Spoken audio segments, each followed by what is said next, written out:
right, you ready to roll? Skill development? Yes, sir. Well, welcome, ladies and gentlemen, to episode 7 of the Hockey Toolkit. I am Trevor DiCarlo. I'm Andrew Trimble. And we are here to talk to you about skill development this week. Or it's going to be a good weeks, one. I guess you could say. Yeah, it'll be fun, for sure. It's going to be a good one. Before we do that, let's jump into a little bit of Andrew's world. What's going on over there with Coach Trimble? Kids are back from holiday break. We had one game this past weekend with our P team. They beat the Boston Junior Rangers 5-4.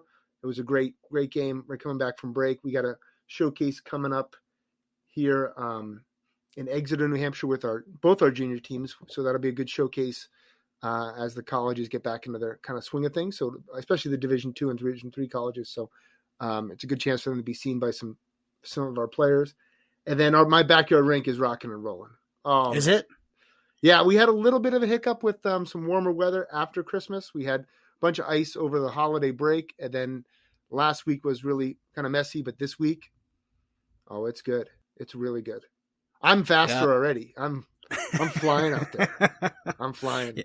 It's been in the 40s and 50s here in Chicago, so I would not have been able to have a backyard rink. The one thing I'm nervous about there is I'm coaching Barrett a little bit, and I got to make sure I turn off the live barn feed because I'm not wearing a helmet, and I don't want to get suspended for 30 days from USA Hockey. So. USA Hockey is hunting you down as we speak right now.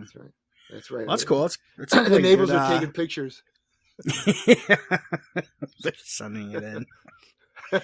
How about you, Trevor? What do you got going on? Not a whole lot. Just kind of seasons.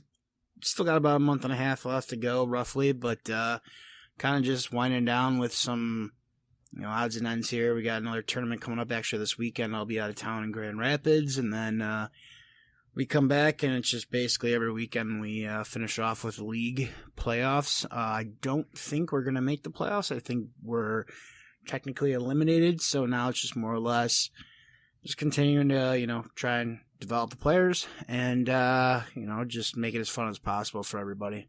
Chance to play spoiler, though, right? Play spoiler? Oh, for sure. There's a couple teams that that I'm hoping that we can catch them by surprise and knock them down a couple pegs. And that's all we can really do. For us, just try and get a positive attitude going. So would you come back? We were talking last episode about keeping it fresh. What'd you decide upon when they came back? What'd you come up with? So we actually took 2 weeks off of hockey. But that being said, we did have another skate where we just let them completely scrimmage. Unfortunately, just with numbers, with how the holiday shook out, I also have kids with finals. So we really didn't have, I think the very first full team practice we've had was yesterday. Was last night, actually. So it's been a while. And we had played 2 games this past weekend, heartbreakers. Both we were up on those, but ended up losing them. That being said, so it was more or less everybody was, out of town, or you were in town one week, out of town next week.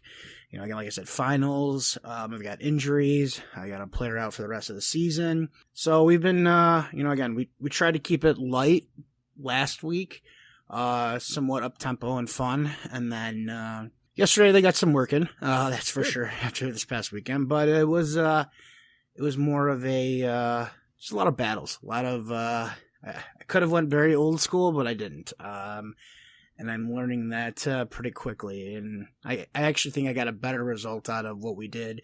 Again, we did nothing crazy, but it was just more or less battle drills, kind of compete drills, races. I guess you could call it. As one kid came up and said, "Is this a hidden bag?" And I was like, what are you talking about? We had to play dumb the entire time. What do you mean hidden bag? What are you talking about? Oh, yeah, I used to have a coach who said he'd hide the bag skate inside the practice. I was like, I don't know what you're talking about. I was like, which coach was this? So I know who to tell, hey, keep your mouth shut. But no, it was nothing they worked hard, that's for sure. So just kind of reinstilling that, hey, you know what? Accountability. We're still playing. You're still signed up. So yeah, that's where, it's kind of where we were at. So I did use a little bit of the fun of, let's play some, a little bit more small area games. The tough part was just, again, with us being basically, even though it's travel, it's still rec. Just people out of town. So we weren't really able to, I get emails 3 or 4 hours before practice, like, oh, we're not going to be there. Or I'm at a family's party and we're not going to leave. And it's like, all right, well, scrap this plan and go to, option B or option C. And as long as you don't have to hit option Z, then you're pretty good. So yeah, you got that's always tough when you have to kind of change on the fly like that. But if the heart's in the right place, the kids can see it, and keep battling, buddy. You'll get there. Oh, it's what we're trying to do. It's been, like I said, it's been an interesting season. At the end of the day, we just want what's best for the kids. And, again, there's been a lot of ups and downs. It probably feels like for everybody a little bit more down.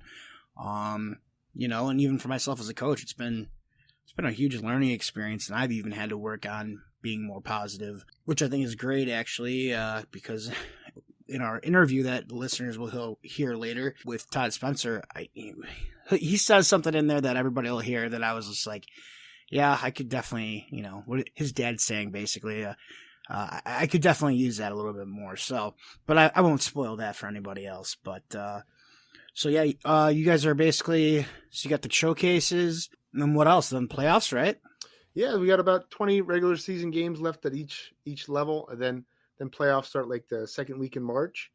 Oh, you got plenty of time then. Yeah, we got plenty of time. We're kind of jockeying for position. Both teams are having strong years, so it's but that's all the difference. And every in the EHL, our playoffs are 3-game series, so we want to get home ice and kind of get that advantage. But we're still doing our skill sessions. On our program divides it up. We usually have a goalie skills on Monday. On Tuesday morning, there's like a total skills where we have like power skating and puck skills. Today we had defenseman skills for our Ds, which is a great, I think is really, really an underrated when you do position specific skills. Forwards are Thursdays, and then we do kind of a modified power play penalty kill scenario on Fridays to kind of gear up. And, when we talk about skills, getting into it deeper, I think a lot of people focus on just the fundamentals of power skating or puck skills or shooting, but there's also a lot of nuance in those position specific skills that kids can get a lot out of. Let's jump right into it, Trevor. What talking about real skill quick, development? Go ahead. Real quick, because I do have a question, and I'm sure there might be some out there who are not familiar or who are still learning about the junior atmosphere or how your day by day goes.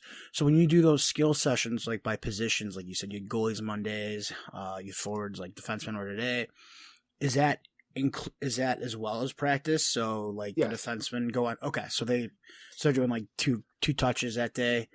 Got it. Okay. Yes, every program is different, but our program is like since Tim Kuhns and I purchased the program in 2018. We made it that kind of the foundation of the program is having 2 ice sessions a day, and one of those sessions is always devoted to skills, whether it be power skating, puck skills, or whatever it may be, and then you follow that up with your team practice. And the benefits are tremendous. Like you can see a kid come up early in the season, and if they just do those team practices, they still may not be able to pivot to their left or their right. But then you incorporate just their ability to slow things down and get that little bit more of a smaller group setting. Now you're really developing an athlete, and that's what it's all about. Right. All right. So back to your segue. Go right ahead. So skill development, that's the topic of the conversation. We've seen it over the last 20 years, and I know our interview subject will allude to it a little bit. It really wasn't a thing you had 20, 25 years ago. It was more about camps, and you might have 1 or 2 people that were kind of regionally famous, whether it be Paul Vincent or Laura Stam or a lot of those people. But then every rink now has a skill instructor, and every camp has different people that they bring in for a specific skill. And I think there's good and there's bad with it. I love that they do it because that's how I put food on the table for my family. But we're gonna get into some different topics today on that skill development, and I'm excited to have this discussion with you, Trevor. Yeah, for sure. Where do you want to jump in basically with the good, the bad, the ugly, where we're at with it? Or for sure, I think there's a lot of stuff you see on social media now. I think that's kind of taken over. When I first started, I used to have to advertise in local rinks or purchase ads on websites or different papers to get my name out there. But now, you can have all your followers on your Twitter or your Instagram or your Facebook, and and you can build an audience. And some of that's been, I think, really positive, obviously, but then also too, people, they feed the beast, and everybody kind of copies one another as a coach. And I think some other stuff has gotten kind of lost in it. So oftentimes you'll see an elaborate setup that is nothing related to the game of hockey. It's just kind of like a little, it's kind of like almost American Ninja on ice. But I think that's an important idea, is having hockey skills related to what you would actually use in a game. That's the most important component with certainly my skill sessions, and some of the other people that I've seen do it really, really well. What are your thoughts, Trevor? Yeah, no, I mean, it's, again, I agree, with the ones I call them the Insta coaches, because all they do is they've got stuff on Instagram, and I get it. As you said, you got to sell yourself, you've got to market yourself, but there's things where I'm watching, the coaches do, and again, I'm sure there's reasons behind some of it, but sometimes it just looks silly. As you said, Ninja Warrior, you're doing jumps over this, jumps over that. And again, I get, some of the edge manipulation, this and that, but some of it just feels like you're doing it just for the sake of doing it for video. And again, it's like, how is this transferred to games? And I think that's one thing that I've seen Daryl Belfry do. He does a lot of game transfer stuff, in his sessions. Now, granted, he's working with professional athletes, like the cream of the crop. But yeah, you go on Instagram, you go on Snapchat, you go on anybody's, whatever website these guys are selling. And I think there is a lot of good. I've taken some stuff that I've seen, and I'm like, okay, I can manipulate this, or I can do that. And then there's somewhere I'm just like, who paid for this? More or less, it's why? And then I've even reached out to a few, where I see something completely silly, and I'm just like, I've reached out to them and I said, hey, what is the benefit of, what are you trying to get out of this drill? Because again, maybe I could be the asshole. I'm trying to figure out, do I really think it's dumb, or is there really an objective behind it? And sometimes there is, sometimes there isn't. Sometimes the answers I get, I'm just like, okay, that seems so far off. But yeah, so the whole Instagram, flashy, this and that, I get it. You got to market yourself. You got to sell it, especially as you said, you're doing it to put food on your table. Before I was doing it to, put candy bars on my table. But for some of it, though, I see it, and there's guys that I've just even had to unfollow because I just couldn't take it anymore. And I was just like, I don't see the benefit. And yeah, so I mean, it was depressing. Well, I always think that when every skill session that I do, and and when I've communicated with other people, it's about putting the why in front of the in front of the how. And a lot of people do the other way around: how to do it and then why to do it. But with hockey, it's the game first. So why am I doing this drill? And then we can explore how to do it, and then how to do it better. And that's how you can really make an improvement. It's the why in front of the how. Now, I'm going to put you on the spot, Trevor. Shoot. What are two people that you've seen do really well? You can use names, or you can use kind of companies, but two companies that you've seen do a great job of skill development. And then why? Skill development. So, I mean, again, you can use Belfry because obviously he's the cream of the crop. You can use Adam Nichols. You can use him as well because, again, but I think they're both, similar. I think actually one works for the other. Let's try to think here. I can't think of really one off the top of my head that just was like lights out. I mean, I know you've got Power Edge Pro groups that do stuff. I know that, one that I enjoyed working with, but it was a summer camp as a kid, was Kenny McCudden, who now works for, the Columbus Blue Jackets. He used to work for the Chicago Wolves for the longest time. So I can't really say that there's one, or two specific, companies off the top of my head. I can't say really anyone specific.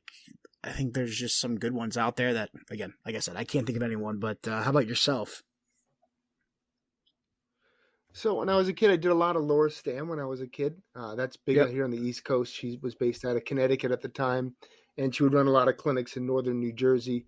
And I did a lot of her stuff. And she had a really good program that was kind of tailored to kids in terms of like you could get merit badges for your jacket and all that kind of stuff Yep. as you advance through certain levels.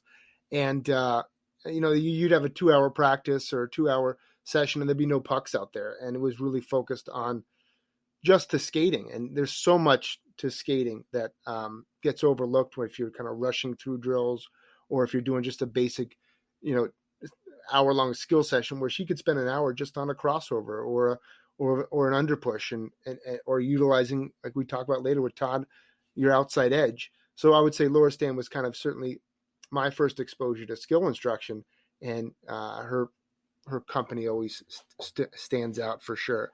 And then there's a friend of mine here on the East Coast who, when I first started coaching, he did a tremendous. He kind of was a mentor for me and a great friend. Oaktai Armigan is his name, and he runs a program called the New Jersey Raiders in Central New Jersey. But he does skills for the Youngstown Phantoms in the USHL. Oh, okay. Done for a number of teams in the North American League, Maryland Black Bears in the NA. And he does a lot of stuff on battle techniques, a lot of reverse checking and a lot of edge work that's incorporated with escaping checks and winning puck battles. And, with those higher level athletes, everybody has a certain baseline of ability. They all can skate. They all can shoot. They all can handle the puck. But what really can separate them is keeping the puck. Or if it's a one-on-one battle, winning the one-on-one puck battle. So he does a great job with that kind of stuff. And, really, has kind of carved a niche for himself in those in that genre. All right, so I'm going to backtrack one step because I do have one, and I don't know why I didn't even say it from the get-go. Maybe I was thinking more of the higher-ranking ones, but locally, and again, I've said his name numerous times, a fellow of the name of Randy Jordan, used to, again, he was one of my mentors, still is. He does skills work still out here on the North Shore. I remember watching him put some guys through, especially on the Wolves. So I would get out of work or I'd come into the rink and it'd be like 2 o'clock, 2:30, and he'd be working with a guy, a defenseman on the Wolves, doing just skill work, got a lot of edge work, and he's a fanatic about skating, all the skills, but primarily skating. He's a fanatic, and he was making this guy do stuff that the guy could barely do. And it wasn't like we're talking about again, those Instagram, do a cartwheel and then jump around. It was really manipulating the edges. And the guy afterwards told him, he goes, I've never had anyone work with me and teach me this type of stuff. And I've been very fortunate over the years to work with him. Running sometimes running sessions for him, working with him in sessions. But he's definitely one locally who whenever anybody asks me, hey, do you know anybody that, power skating or anybody who, whatever, shooting, he's the first person I put out there, just because, again, he's such a fanatic and he's got such a great way of getting the most out of the kids, which I think is that's the biggest part of the battle is just getting them to buy in and start doing it. And again, he's not always for everybody. And what I mean that is that sometimes he'll be honest, hey, he'll tell the parents that, you know what, this might not be the best fit. This might not be what you're paying. What you're paying is great, but is your kid, I don't know if your kid's really getting the most out of this because typically it's the kid. Let me rephrase it. It is the kid. Because I've seen him work with hundreds of kids and he's done a fantastic job. So that's one that I would say locally, is one for me. But I guess my question for you would be, as we talk about skill development, and again, you can use, when we talk about skill development, it's such a broad kind of definition / term because, scanning the ice is a skill. Communication is a skill. But if we're going to go to the nuts and bolts of skills such as, your skating, your shooting, your passing, your checking, stick handling, and the nuts and bolts inside of that, what do you think is probably one of the most underutilized, or not even utilized, but utilized is probably the right word for the player, but one of the most under-taught skills in player development through, just all ages? I would say shooting. I think any type of shooting. Yeah. I think a lot of with the technology is advanced, in the last 20 years where you can, really manipulate the new sticks. I mean, they're more like golf clubs in a lot of ways than they are like a wooden stick. And people are Right. still shooting a lot about, dragging it through your body and weight transfer and follow through. And there is an element to that, but also, there's a kick point on a stick that, if you can impact the puck and drive it off the stick and utilize that kick point. I mean, it's a totally different way to shoot. And, a lot of times coaches, they focus on that old technique where it's kind of like you set up like you would when you're hitting a baseball, where it's across your body. But you look at guys in the NHL or in college, I mean, they can shoot off either foot. They can shoot while their feet are moving. They can utilize the stick blade to create a harder shot and more accurate shot. So I think shooting is certainly one that gets overlooked. And it's because a lot of coaches are used to the way they learned it rather than, updating their standards. And I think one of the telltale signs of a good coach when it comes to like a shooting instructor is if you go on their Instagram and they're talking about themselves or showing a video of themselves rather than voicing over a clip of a kid, because a kid needs to do it. The kids needs to do it themselves, and then they need to have that. They need to be able to see themselves and what the current mistakes that they're making. But if a guy's just up there shooting like, oh, shoot it like me, and he's ripping it, it's like they're not going to learn that because like it's that top hand. It's how they're getting their hips involved in it. It's if they're shooting with their head up. It's a lot of different things that the kid needs to know. Yeah. So I think shooting is definitely one skill that gets overlooked because it's a kind of an outdated way to teach it, and everybody kind of teaches it the old way. So I don't disagree about shooting. I mean, I think all skills are basically undertaught anyways, regardless. But I think one of the most undertaught skills, and actually Todd brings it up at one point, is the outside edge.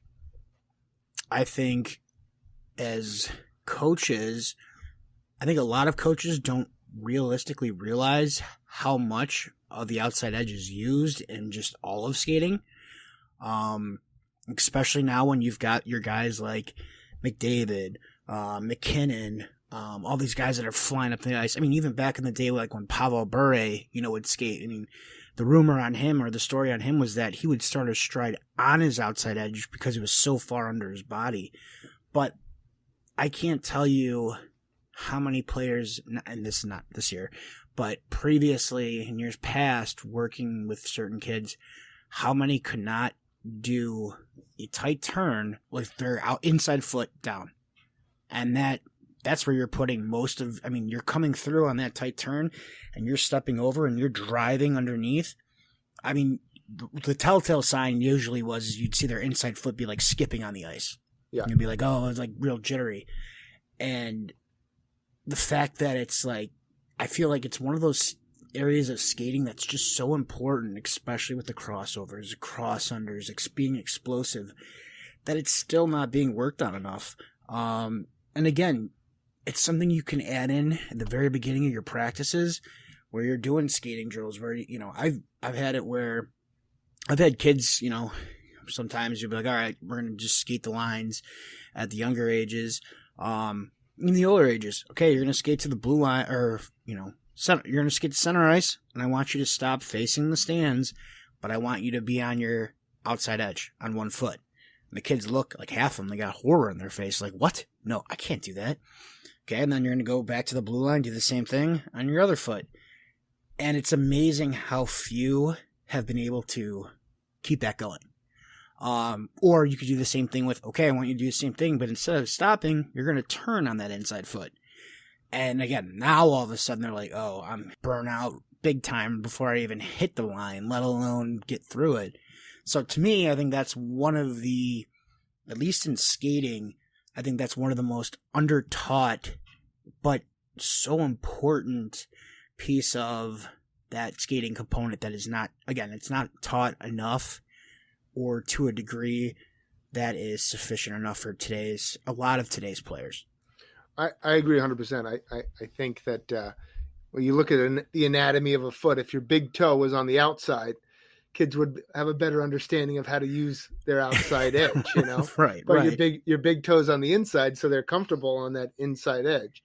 And I think a lot of times too is and it's kind of a problem with skill instructors a lot of times, and power skating instructors, is if they move through too fast through drills. Like a kid can manipulate themselves through cones without ever going on that outside edge. They can drive off their inside edges and just kind of manipulate themselves through a series of cones to turn their body. Yeah. And they also like a lot of times they teach mohawks too early. Like, everybody wants to look like Sidney Crosby protecting the puck, so they'll mohawk their way. But you're getting separation. You're holding onto the puck more, but you're not getting that explosive out of the turn that you can when you're utilizing that outside edge. So I agree with you. The outside edge is something that like is underspoken about, and kids need to have a better understanding of it for sure. And I know that was that's a very small portion of the skating stride itself, but for me, it's always been one of my sticking points of especially the last 2 years. I've moved into 2 different clubs, and this year I've got good skaters, don't get me wrong, but just seeing, what levels they're at, because again, this year they've come from different clubs. So it's interesting to see who is taught what at what levels, and, how long they've been along or they've come around. And, and there's still kids that, even when I coached when I was running the program out of, in Hoffman Estates, who just, even at Bantams, who I've been, we'd work with for the last 6 years, who just still didn't trust their outside edge. So to me, that was one area that I was always like, all right, we just need to keep hammering it. Now when you've got guys, like I said, like McDavid, I almost said McGregor. Like, what is he going to do on the ice?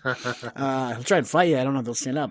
But like McDavid, McKinnon, all those guys, it's just watching them explode with their lateral, their movement, like that, the explosiveness. It's just insane. So, yeah, that's my. But I don't disagree about shooting either. There's just so much more to shooting than, and I think the big thing, in my opinion, with shooting is that the weight shift and, where to put the weight from your bottom hand and how to use your top hand. I know, again, Todd talks about that as well, but, the hand placement, that's huge, and how you're shifting your weight. So I think that's another great one. And that one's that fits all of them. And one thing I'll talk about later, and I don't want to go too fast on it, but a thing that, always, you can see really, really great skaters have good posture. The kids that come to mind in our program, we had 2 brothers, Dominics and Patrick Marcinkiewicz, 2 kids from Latvia. Patrick actually was the Division I Rookie of the Month this past month in December. He had 11 assists for Long Island University, which led the nation. Congrats. And congrats to him if he's listening. His skating posture allows him, even if he's not in a full stride or a turn or a crossover, he still is able to keep his speed because he's on the balls of his feet. He's low, and, that gliding speed, you see so many kids, it's so much of a struggle for them to get up and down the ice because their head goes from really high to really low because their posture. I mean, in the course of a shift, they waste so much energy bouncing up and down, whereas it might take you a little more conditioning to really drill down and make sure you have that low center of gravity and a good posture throughout your entire shift. But you waste so much energy and waste so much speed when your posture changes through the course of a shift. And just, in referencing those 2 players, like you watch them on a shift, or any Division I college hockey player, where the skating is really, really strong. Like, they have great posture throughout the entire course of their shift. Absolutely. And I mean, they play short shifts, which I think is a detriment to a lot of players these days, is that as coaches, sometimes we leave kids that way out there way too long or whatever. But no, I agree. I think one of the big thing with posture is, and again, this is stealing it from Randy, but I've also seen it from my own eyes, is just the lack of knee bend. Yeah. And the kids that, I would hate to be a tall kid right now. Well, first of all, I would have loved to have been a tall kid, but I would hate to be a tall kid right now with poor knee bend, because you're going to stick out like a sore thumb, because the length of your body is just the legs, you're going to see the full, where if you're a short kid, you got a little bit of knee bend, it looks like you're really bending your knees. But if you're a tall kid, you're not even bending your knees, like you got a slight knee bend, like you can be called out like crazy. So my big thing is, I've always seen, again, what is knee bend is your foundation. It's the power of your stride. Again, like I said, your balance, all that, put into it. And it also helps, again, lengthen that stride. And I've seen a lot of kids, as you just said it, with bouncing up and down, they're shortening their stride when they do that. And that's hurting them. Again, wasted energy, but also just hurting them from a long term of slowing them down. Yeah. I think like all the stuff we're talking about, doesn't take an elaborate setup, doesn't take, anything spectacular in terms of like the on a video, but it just takes drill, instruction, correction, maybe some self-assessment and feedback, and then just working with the athlete on a consistent basis so they can understand what they're doing right and what they're doing wrong. And those are actually kind of boring when it comes to Instagram and Twitter, but right. But those are just they're more critical. And I think that brings us to our next segment, to a guy who I think is a little bit old school, but he's, in terms of old school in his approach, but really is a great coach, Todd Spencer.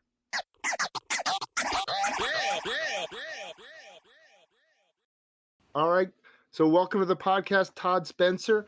Todd Spencer runs a great operation here in New Hampshire. He runs Premier Hockey Skills, which is on the seacoast of New Hampshire and northern Massachusetts, and he also runs the New England Wildcats, which is a great girls hockey program with 12 teams here in New Hampshire. And we thought he'd be a great guy to bring on the podcast because getting his thoughts on skill development in hockey. Welcome to the podcast, Todd Spencer. Thanks a lot for having me, boys. Okay. Well, I think this is a great topic of a discussion on today's podcast about skill development. I've seen so many skills over the last 15 years of my career that kind of has evolved into its own kind of separate business from actually hockey coaching. And you see a lot of people on Instagram. But one thing I've always admired about Todd is he brings kind of an old school mentality. It's about structure and discipline, and kids get a lot of information, and it's direct information that they can implement in their game. So Todd, what has made you, what is your overall philosophy on skill development with hockey players? Well, basically, we like to take the attitude that the kids are there to get better. The parents have their kids there to get better. So the only way to make that happen is to make sure that you are working with every kid as they go through the drills. There's nothing worse for me than watching a player go through the drill wrong again and again, because all you're actually doing is getting better at doing the wrong thing. So we really, really focus on making sure the kids are developing good hockey habits and correcting them if they're doing something wrong. And I found, to speak to your points about the information, if you can pull a kid aside and tell them what they're doing wrong, the way they should do it, and explain the difference, it tends to get them to buy in. And when they buy in and they try hard and they want to do it right, the results speak for themselves. I think that's a great point. I think one of the things that gets overlooked sometimes is everybody's so focused on the clock, and they'll rush through drills, or everything has to be at top speed all the time. But as you just mentioned, slowing it down, pulling a kid aside, reinforces the positive habit rather than sticks to the negative. What is some of the things that you make are the most important parts of your program with the Wildcats? What do you really focus on with your athletes? So with the Wildcats, I started with the idea that we wanted to have a place for competitive girls to play without making them drive to Massachusetts or play on boys teams. So we really wanted to focus on giving them the opportunity to compete at a high level, train hard, and get all the benefits of the traditional, AAA elite, whatever you want to call it, boys program. And so what we try to create is a positive environment, a place that the girls want to come back and work on their skills, come back and play for, and also a place where we do push them to really work hard and develop. It's fun, but we have fun while working hard. As far as the skill side, I tell my girls all the time, there are things you can do on the ice and away from the ice to really separate yourself from the pack. So we do a lot of work on stick handling and shooting, obviously in addition to the foundational skating. But we really focus on the stick handling and shooting because I found that if you have a girl that can really shoot that puck, people are like, wow, look at her, she stands out. So between our skill practices each week and our time at my gym in Manchester with a synthetic ice sheet, they get a lot of time with the puck, and confidence with the puck really makes a difference in the games. So they handle the puck well, they shoot the puck well, they pass the puck well, and that's really what we're looking for. That's awesome. That brings us to another great point. You see so many new products available. You see so many new gadgets and tricks that a lot of skills coaches will utilize. I think on the ice, having done some things with you, you're pretty minimalistic with the setups that you use. But one of the tools that you do use is the synthetic ice treadmill, which I think is a great tool. Can you tell me a little bit more about that? Yeah, happy to. So we have a skating treadmill. It's set into a synthetic ice pad. So what we have essentially is a place where the kids can come skate and work on any number of things. If we're talking about skating treadmill, obviously want to get better. The real advantage for the skating treadmill is that I have unlimited ice. So if you think to the skills that you do and I do on the ice, let's say we're working on a kid's stride. They start off, they usually cheat. So they take a couple of strides. Now we're at the hash marks. We're working on getting them low, getting them long. Maybe they get it down by the red line. So how much practice are they actually getting by the time they reach the end of this? It's very little.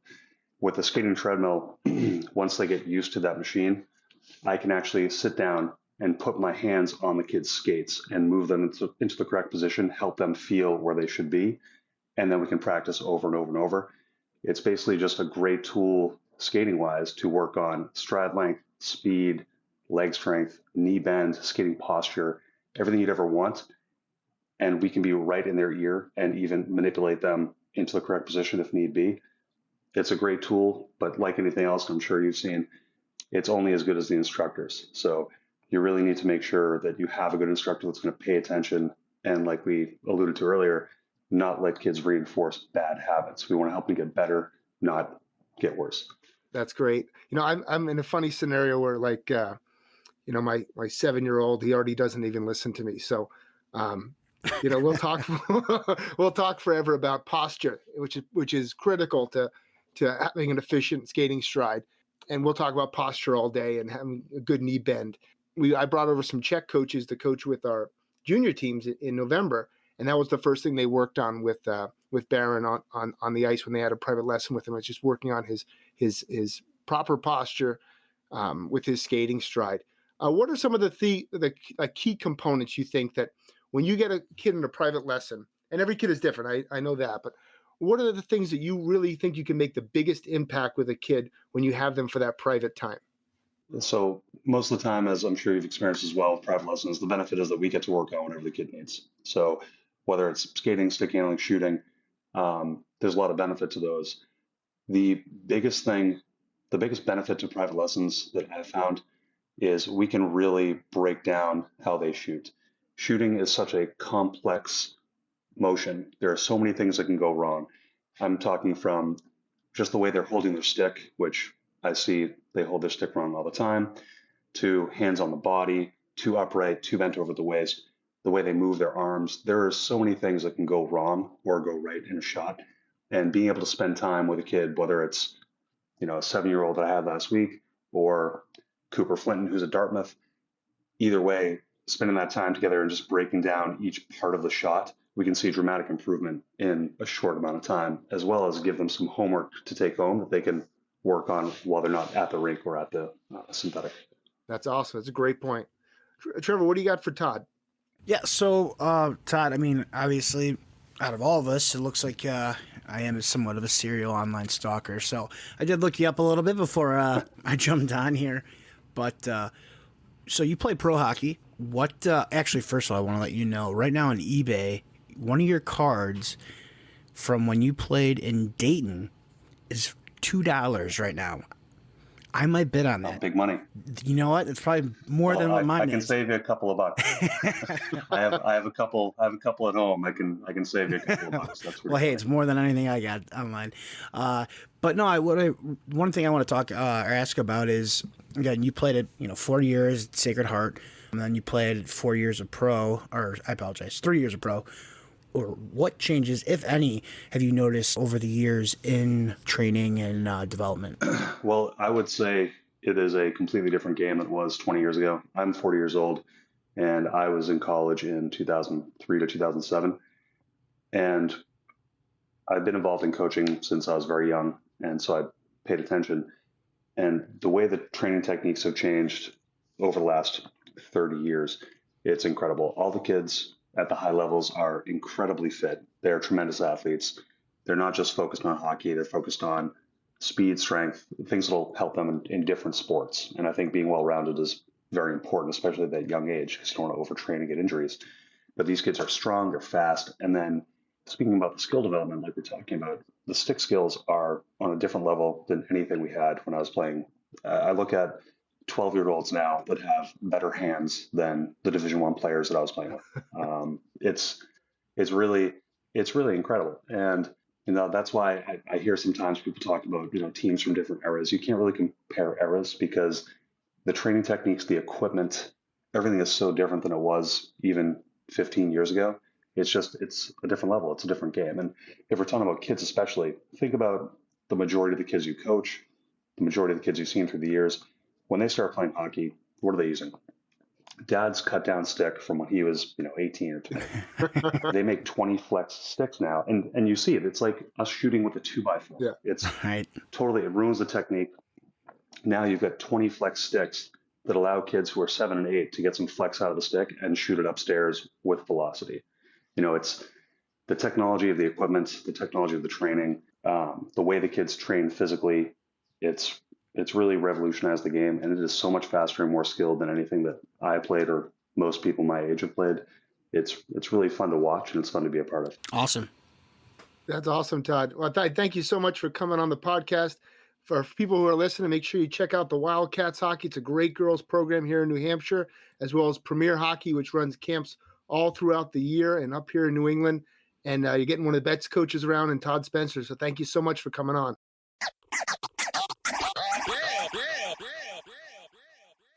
Thanks again to Todd for coming out. Not coming out, he didn't really have to leave anywhere, but for coming out on the show. I thought very informative, and like I said, I really enjoyed his the approach that he described, and especially his dad's his words of praise him, be loud when you're praising him, but when you're disciplining him, give him be quiet. Absolutely. What was the one thing that you thought was the other than that the discipline point? What was the one thing that you took most out of Todd's segment? Again, it was. I've always enjoyed listening and hearing about, the differences going throughout, the time we played. As Todd said, he's 40 years old now. He's played professional hockey. He's gone from, back in early 2000s playing NCAA. So before that, he was, juniors, coaching at the same levels you're basically at. So for me, it was just learning the differences and what's changed through that time. And again, I guess, it's like 30 years, you could say. But it's really like 20 years, how much has changed. And I think a lot of it has to do with just technology. Because again, you can go on YouTube and you can find almost anything you want. I also think a lot of it has to do within the technology, just the circles that we have, with all these different networking, just shit like you and I here. Hey, we walked across, the street from each other just without Twitter or anything like that. Wouldn't know who the hell we are. We would know who we are ourselves. Well, maybe you don't know who you are. I don't know. Maybe that's a philosophical question. That's a little too existential for me. Sorry, that's a therapist usually charges like $120 for that.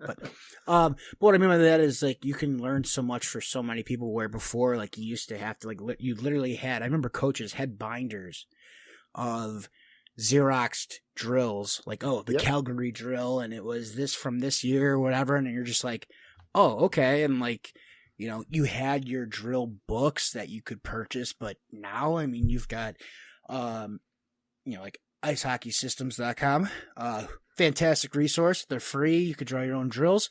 I did not get paid for that that drop there, but it's all right. I love them anyways. But so again, I really enjoy just hearing what was done, what wasn't done, and just how it's changed over the years. And as he said, the skill of the game has just gotten so much better that he's got, what, Pee-wees did he say, that we're probably as good as stick handlers as half the guys on his NCAA team. Yes. He might have been a little bit far-fetched there, but it wouldn't surprise me. No, I agree. And I think that, like when USA Hockey, moved forward with the ADM, and they, rolled that out like 12, 13, 14 years ago, whatever it was, there was a lot of pushback, but a lot of those concepts were being utilized by the best coaches anyway. If, station-based practices, skill development, small area games in order to increase puck touches and increase your hockey sense. And I think that's been a great growth for the game. I do think that, the skill instructors have been a great asset. I mean, you look at every golf course in the country for the last 100 years, they've always had a golf pro there because, when you walk on a golf course, you don't necessarily know how to play the game, but you walk in the hockey rink, there should be a hockey pro there who can teach you how to play the game too. So I think we've had to upgrade our game, and it's been better for everybody involved. I am for hire, in case anybody's listening, for a hockey pro. But no, I certainly agree. I mean, we're not even just as players, but you got goalie coaches now. You got goalie directors. Where before it was, I couldn't even tell. I mean, I knew we had goalie clinic when I played, but I mean, you didn't have what you've got now. It was one or two guys that basically owned the entire state of Illinois and, battling back and forth for it. So I think it's definitely gotten better, but, what do you think about, I guess, I'll throw it out there anyways. Do you think there's any areas with skill instructors or skill coaches that are just, they're bad? Do I think there's any skill instructors that are bad? No, we're not going to call any people out by names, but do you think there's any type of, I guess my big thing is that I see a lot of what I feel is fly-by-night guys. They bounce around quite a bit. They're always running certain camps here and there. They got small turnouts, but their kids aren't moving. There's not a lot of teaching. And I feel like, I guess my question would be, if I rephrase this, is as a parent yourself, and I know you work with Barron, but you also said, you send Barron to other coaches, this and that. What do you look for in a good skills instructor / coach? And what do you avoid in a skills instructor / coach? How's that? That's a great question. That's great. So number one, with those Instagram or Twitter skill instructors, I always I try to be a fly on the wall and look at the kids behind the instructor. And if the kids are kind of not engaged, or if you see them looking off, and it's more about the instructor, then they're missing the point. The point is about the kids and how much are the kids getting better and what kind of feedback are the kids getting and what are they learning. That's more important. So sometimes I see those videos and I kind of scratch my head because you can see a kid nodding off in the distance as this skill instructor is giving an elaborate speech on the, top hand wrist roll or something like that, so I kind of scratch my head at that. But what I look for in skill instructors or some of the people that we've brought in, even though, Tim Kuhns is an unbelievable skill instructor, unbelievable. He does a great job with our, the player development of our athletes. And I think I do a pretty good job with a lot of the younger kids or in one-on-one lessons. But we think so too. I've seen what you do on Twitter. You're not one of the typical Twitter guys. Thanks. But even then, we bring in other guys. We'll bring in, in November, we brought in guys from the Czech Republic, and they with our kids for 5 days, and they took them through all sorts of drills. But at the end of the day, we want teachers, people who can teach something, not just, guys who can perform the drill. We want guys who can say, this is what you're doing. This is how I would do it. You can do this to improve what you're doing.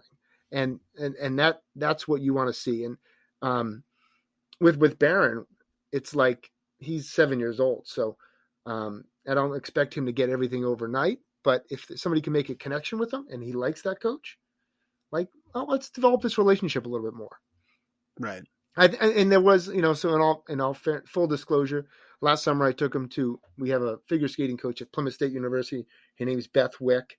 And she's I don't know. I don't want to reveal her age, but I think Bear had a little bit of a crush on her too. He's like, when am I going to see Beth? When am I going to see Beth again? And I'd be like, well, dude, maybe we next just week. left the rink 20 minutes ago. Like, can I see Beth again? And you're always asking about Beth, so he might have had a little crush there. No, very nice. Yeah, again, it's one of those things where I've always been curious is what other coaches think, what makes a good, skills instructor. And I think you hit the nail on the head when you said a teacher. Yeah, it's great that you as a skills instructor can go through and do all this stuff, do the drills. But if you can't teach, you're collecting a nice check to basically do nothing, or cash, whatever you hide from the IRS. But, but to me, I think you have to be able to teach. You have to, and even with Coach Beth, you've got to be able to have that connection with the kid. You've got to find those ways. And again, maybe for some kids, it's just instructors just not going to work. But for others, I think that's important, is just being able to connect with those kids and make sure that you're teaching. And I think there should be a correct progression to it as well. I think sometimes, and they do it, but like, oh, I'm doing a shooting camp.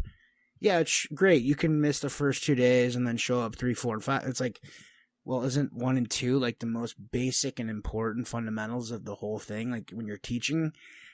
So again, to me, it's good progression, a good connection, and being a good teacher. To me, those are the most important things.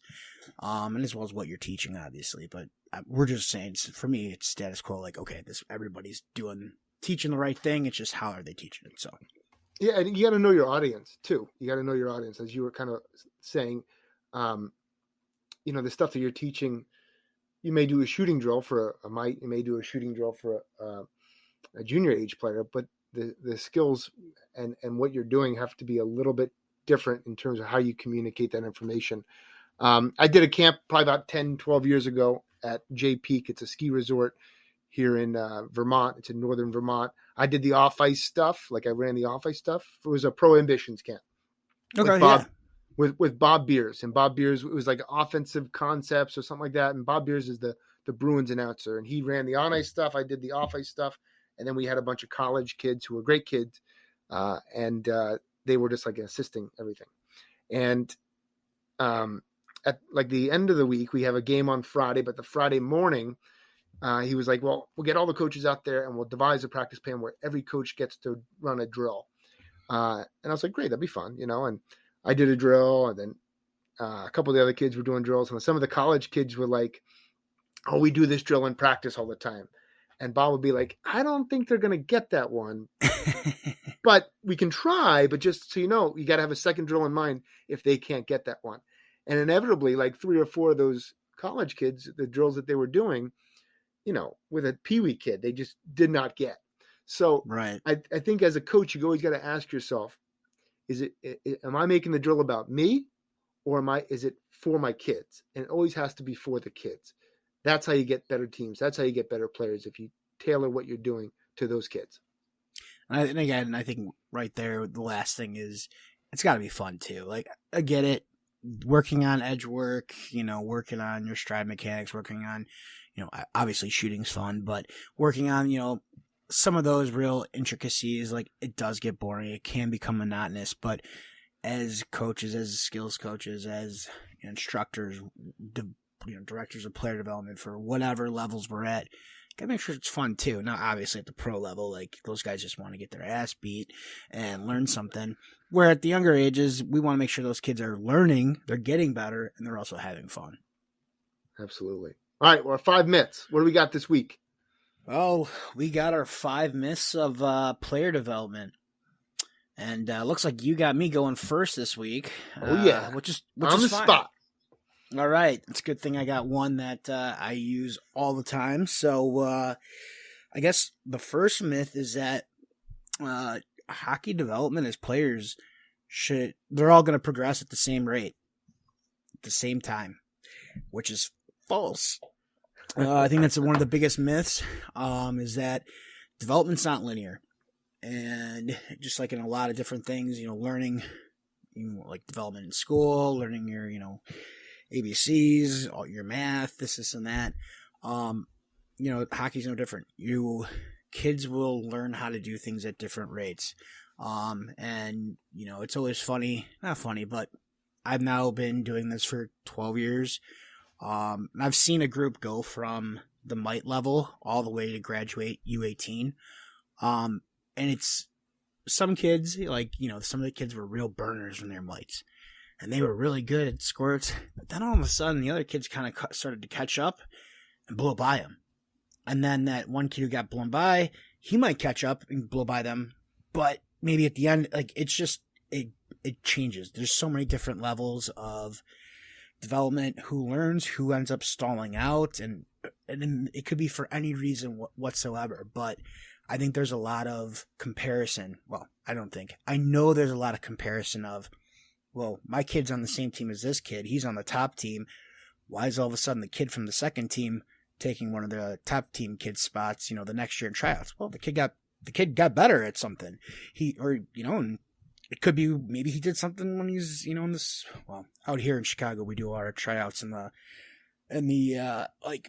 end of summer. But it could be he played soccer in the spring and he learned how to protect the ball, which translated to hockey, protecting the puck. So now, whatever the case may be.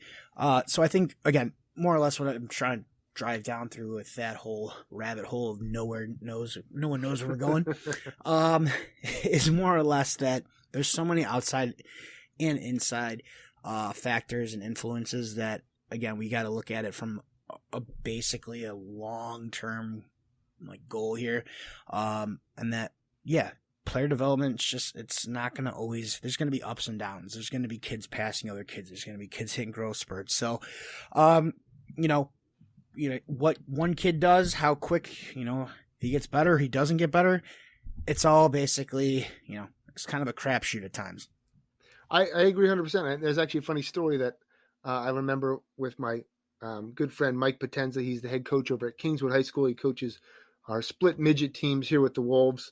He's an excellent coach, and his son Nick was kind of a kid who had, he wore size 8 skates when he was like a squirt. He had these huge feet.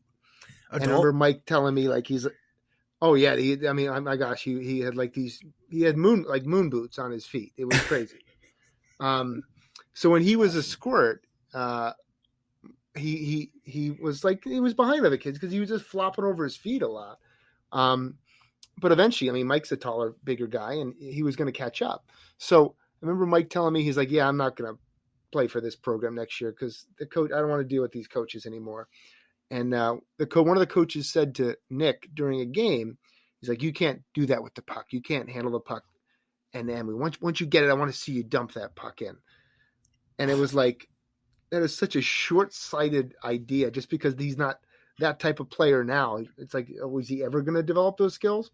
Well, right. long story short, Nick finished his high school career at Kingswood as I believe the program's second all-time leading scorer, and played for our Wolves program and was all state and all this other stuff. And all those other kids on his team, he surpassed them by the time he was a freshman in high school. So I agree 100%. Growth is not linear. You shouldn't stifle a kid's growth just because they can't do it now. Doesn't mean they won't be able to do it later. Yep. So what do you got for number 2 here? Number 2, drills have to be at game speed. That's a myth. You got to slow things down to speed things up. And if you're always telling your kids, go faster, go faster, go faster, make somebody chase them. Don't yell at them all the time. If they have to pick up the technical points, they have to understand that. And that sometimes it requires them to go very slow. But if you want to put them in game-like situations, don't just scream at them to go faster.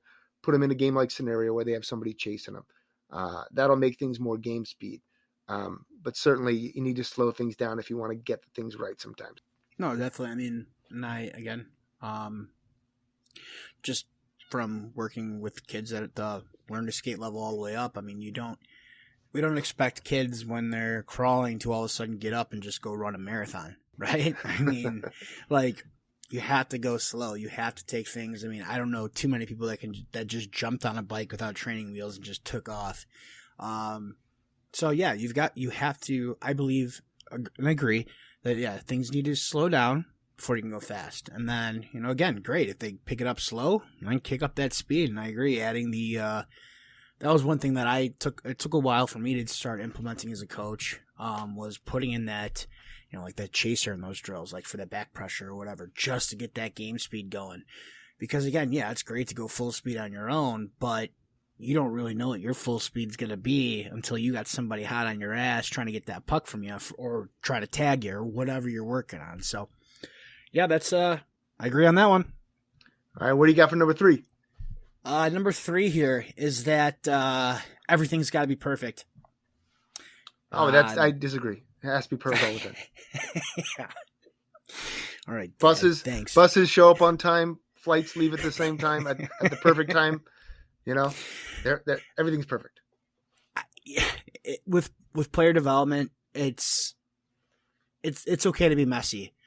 I forgot who the coach was. It's gonna kill me now, but it was in one of his he gave a seminar. But he even said at the pro levels, like, practice is where things, like, it's okay to make mistakes. It's not gonna always.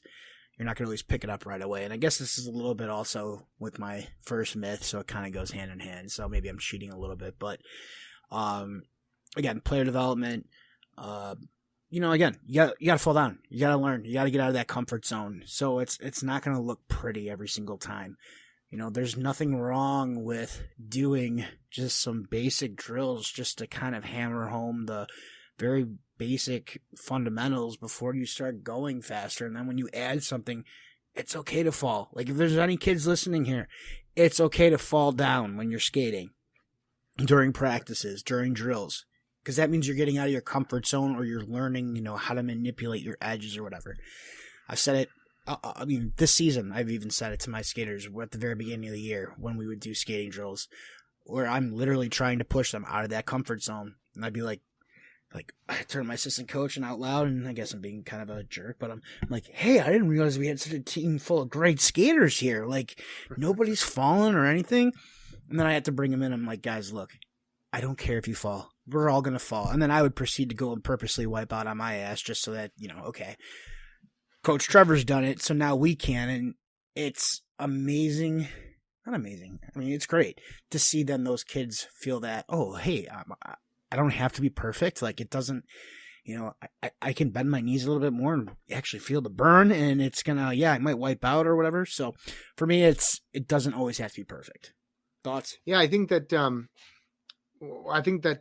one of the great clips I saw, whether it might have been in that In Search of Greatness movie, one of those, or it might have been somewhere else, but Tony Hawk's, his first attempt at the X Games it was the 900 or 960. It's like 3.5 revolutions. 900, baby. 900. I used to play that on PlayStation 1 all the time, trying to do Tony Hawk's 900. Sorry.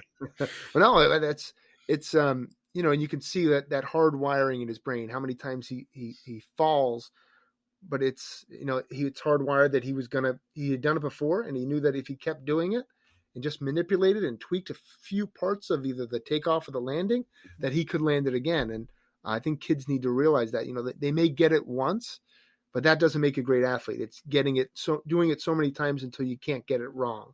That's how you become, an elite player. What's really funny about that too now is that, he was seen as a big innovator when he did the 900. And as we talk about like development and stuff, and kids getting out of their comfort zone, now you got guys doing 1080s.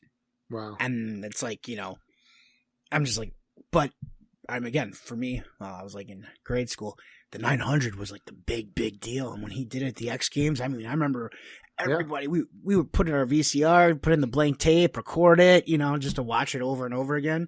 And now it's like a lot of the guys can do the 900. So it's like, it's not that it's impressive still.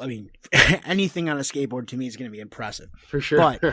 But for like these hardcore, pros, they're like, okay, well, I'm going to do the, 1080 now. And I'm like, cool, go for it. That's unbelievable. Who's got number 3? Or was that number 3? That was number 3. All right, number 4. Sorry. Apologize. Yeah. Number 4, I'm going to call this one Mr. Miyagi syndrome. I saw that. I don't understand. Explain that one to me. So sometimes you'll see coaches and they think they have to reinvent everything, or they have to develop this new idea: wax on, wax off, paint the fence, paint the house. And it's like you have so many avenues right in front of you. You have other great coaches around you. You can go on Instagram, you can buy books. Like, you don't always have to reinvent the wheel to teach a concept to a kid. You don't have to invent a new drill. Maybe it's more about the kid and the information you're giving the kid rather than the drill itself.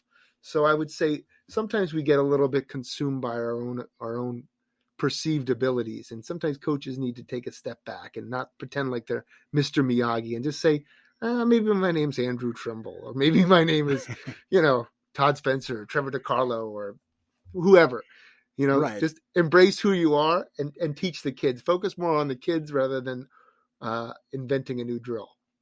No, for sure. It's, again, we all get excited when we find that cool new drill that we think's really gonna, So, but again, there's a reason certain things have worked for so long, and it's okay to go to them. So yeah, I mean, you got nothing wrong with you. I like the Miyagi. I like that. I like that reference there. But to top it off here, again, I'm going to use another one that's kind of just still. We've discussed it earlier, but development's not fun. Development is fun and can be fun if the person teaching it makes it fun. Again, you don't have to have a skills instructor who is teaching a 5-year-old the perfect stride mechanics the whole entire time going up and down the ice. That's not fun. That's not even fun for me. How is that going to be fun for a 5-year-old or 6-year-old kid? Some of the better coaches that I've seen, who's worked with the younger kids, especially just teaching them to skate, they'll work a little bit on like mechanics, but then, all right, let's go play tag. Let's go have fun. Let's go and all of a sudden, like, let's turn that whatever skill that we're working on, concepts or whatever, let's make it fun, and I know I've reached out to you, we're going to go look at like drills now, like we're talking about concepts, which is probably like, we've got to find ways to make it fun, and using small area games, hiding those, skills and stuff, hiding those concepts within those games. That's development right there. I know that, there's a lot of people that are not, they don't like the cross ice, some like 3-on-3 type games. But I know we've played, play the Gretzky game where you got to get a guy behind the net that you got to pass to every time. And you're teaching, you're reinforcing good habits of creating space, finding the open guy, getting your head up, again, a lot of that's conceptual type part of the game. But again, as I said, play tag, there's one with the other kids that we would play, we call it asteroids, where they would be skating from one end of the ice to the other, and they had, coaches or other kids who were out. Basically, you're just sliding pucks and trying to hit the other person in the foot, and, not trying to knock them over, but, like tag kind of like deal. And what are you doing? You're working on passing there. You're somewhat working. Passing and shooting. If I were to, I know you and I could see each other, but if I were to stand up right now and I were to show you, the passing or shooting movement, it looks the same. You wouldn't be able to know if it was, I was telling you, guess what? You'd be like, oh, that was a pass. I'll be like, oh, actually I was shooting. Like a lot of it's just the same technique. So again, there's fun in development. As coaches, we need to find it, and we need to create it. And that sometimes it's a little bit of extra work, but I truly believe that goes a long way instead of just doing your laps, your lines of, all right, let's do the circles drill. Let's do the Russian circles. Let's do the snap. Let's make it more interesting. Add some races in. Hell, I learned that this week when I said in my practice. Sure. I had that bag skate inside of that practice, and those kids, one of them figured it out pretty quickly. But outside of that, again, it was what it was. So that's my number 5 is development can be fun. Well, I agree with you 100%. I think actually there's nothing more fun than the process of self-discovery. And if a kid, he could have 100 goals in a season, he could have no goals. But if the kid said that feeling of reward when they learn a new skill is actually like that's the best reward that they can get. That's the most fun they're going to get. There's so many times I've had a kid where I've been doing like a skill session, and then you see him do it wrong, and then you pull him off to the side, and now you just say, well, you need to do this or do this. And then they go back and do the drill, and they'll do it right, and they turn around and they smile at you, and it's perfect. That's the best. That's the best, because now they're like getting that information. They're seeing that they can learn something, and now it's really fun because they're getting better at it. So I think that that actually development is the most fun part of the game of hockey in a lot of ways. And again, yeah, I mean, at the end of the year, and again, for me, as I said earlier, alluded to, seeing those kids go from mites to graduating the program completely, it was fun being able to see going through it, and then being able to see it at the end of like their full development, and being able to say, not only, and again, sentimental here, but not only as hockey players, but as humans too. Like, you try to make sure you created a good human, or helped partake in creating a good human, someone who's going to be a good citizen, or, to their community. That's some sappy stuff. But before we sign off here, I got a question. What for our listeners out there, what is the Hockey Planner? The Hockey Planner is just I want to get some more content, drills on the Substack, and so it's like I think you start a Substack, so like I kind of like stealing your thunder a little bit. Hopefully you're not offended. No, absolutely not. That's why I wanted to learn more about it. Yeah, and I just wanted to get some more like I like still like the drills that I've shared with you, drawing them on a board. I think sometimes I wanted to get more of those things up there, like where you can a drill of the day or like a drill of the week, and then or drills that I'm doing with kids, and you can see those things up on the up on the format. And I think that I just want to get a little more of that content out there. A lot of my stuff on my Instagram and Facebook and Twitter is like advertising for my camps, but I wanted to get more of the sharing of information available. For sure. Where do you have a link? Do you have that linked anywhere, like on Twitter or anything, for the listeners to possibly jump on? Still figuring out how to do that. Like in Twitter, there's like you got scoring systems on there. You could probably put a link on it from your website, but we'll make sure we do that. We'll make sure we link it in the next in the show notes, as well as into the when we drop and let everybody know we've published this episode. So I've subscribed, so that you're happy. Well, thank you, Trevor. You're gonna get some good stuff.